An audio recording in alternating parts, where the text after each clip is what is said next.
The men in this film are most likely dead or critically ill.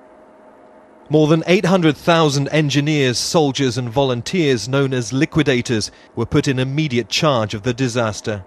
I didn't believe it was possible. They said it would never explode. Surviving Ukrainian liquidators say at least 140,000 of their co-workers have died, many from cancer. As soon as I saw the reactor leaking into the atmosphere, I understood the true nature of the catastrophe and the devastating impact on my children.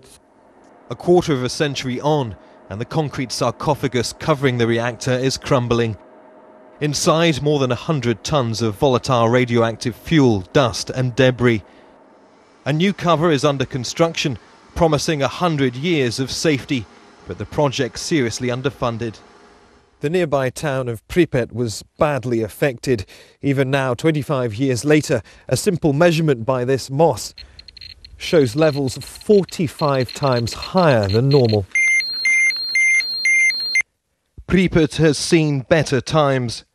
There are more than 70 towns and villages lying abandoned. Thousands used to live here.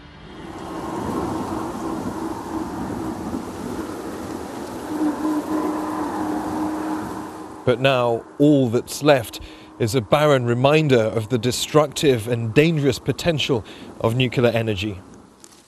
5 million people were exposed to high levels of radiation. It caused a dramatic increase in mutations and thyroid cancer, especially in children.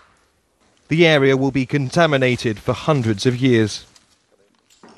Many experts dismiss the idea of another disaster on this scale happening in Japan. The situation was made worse because the Soviet government hid the facts. Like Chernobyl, now in Japan millions of lives hang on a small group of technicians for whom death or serious illness is almost certain.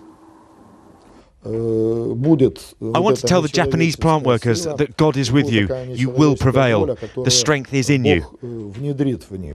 Many serious lessons were learnt in Chernobyl, but the disaster hasn't stopped Japan and the world bracing for another nuclear catastrophe.